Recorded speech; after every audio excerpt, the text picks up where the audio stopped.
Hello people! Ramadan Day 10 na tayo. Pasulya or green beans ang napili nila for today. Si Basma pala yung nagpili ngayon sa food. Una, magpakulo muna tayo ng karni. Cube meat ang gamit ko without bones, beef.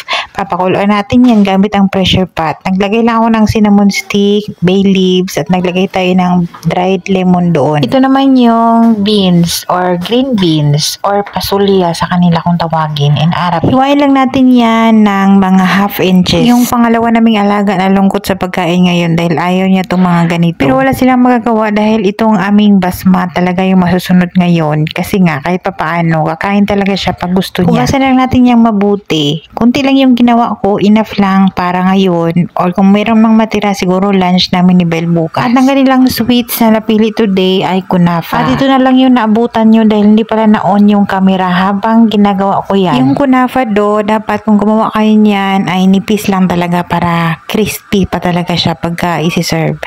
Hindi maganda yung makapal yung kunafa do na ilalagay natin.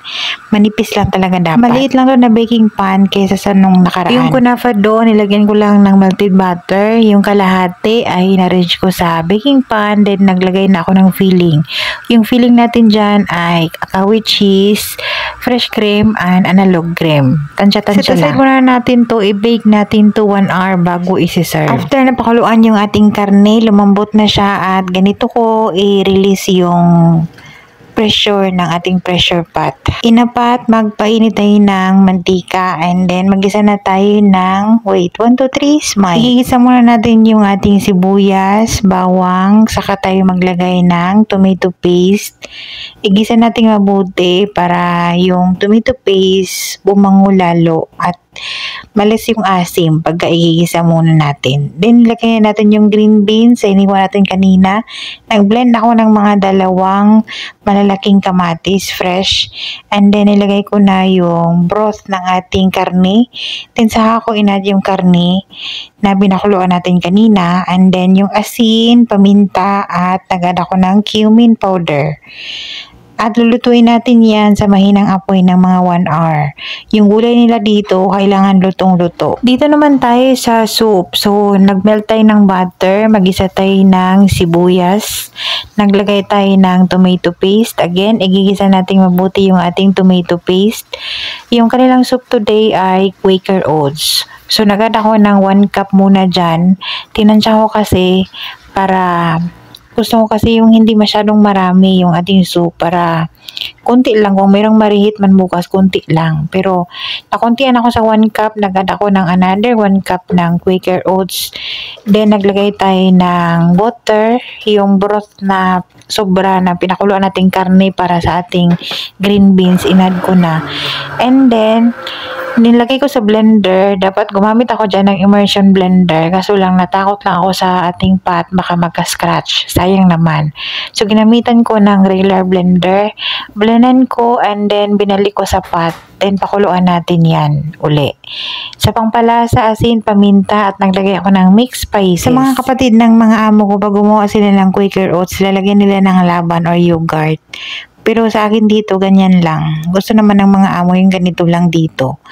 Sa iba, meron din ako nakikita na nilalagyan nila ng shayria or vermicelli noodles. Dito naman tayo sa ating beef sambusa. Dahil araw-araw tayong magbabalot dyan dahil gusto nila yung fresh. Yung ground beef dyan, niluto ko lang yan, asin, paminta, at konting mixed spices.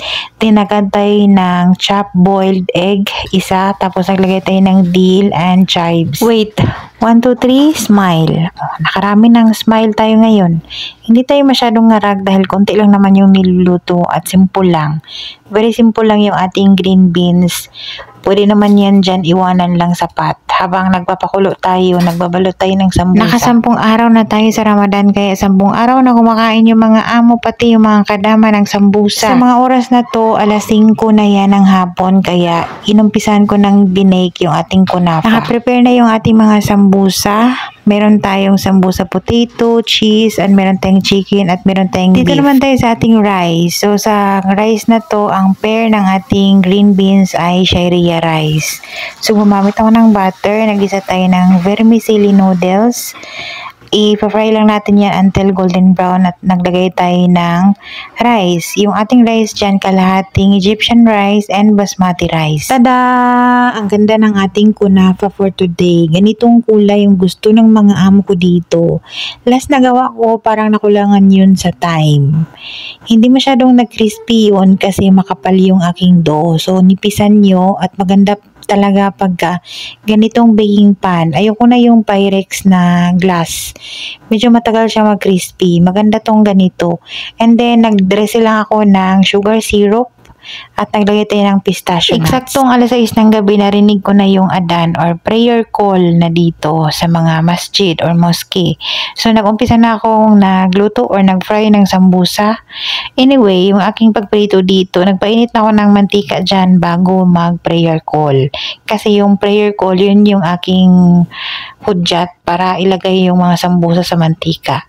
Then, nag-init na tayo. Pinainit ko na yung soup. Nakasalang na yung soup. Nakasalang din uli yung ating pasulya or green beans. Yung ating sambusa, may 4 na na-request yung amo kong lalaki na ilagay sa air fryer para sa kanya. So, tamang timing yung ating rice. Hindi ko na kailangan initin dahil fresh from the pot yung ating rice. Yan yung gusto talaga nila.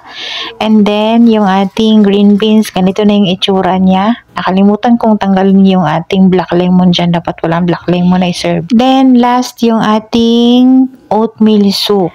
After kami naglinis sa kusina, ganito na yung itsura ng ating kunafa. Sobrang konti yung natira. Kumuha ako ng konting slice para sa amin ni Belle. Share. And that's it for today's Ramadan series. Thank you so much for watching.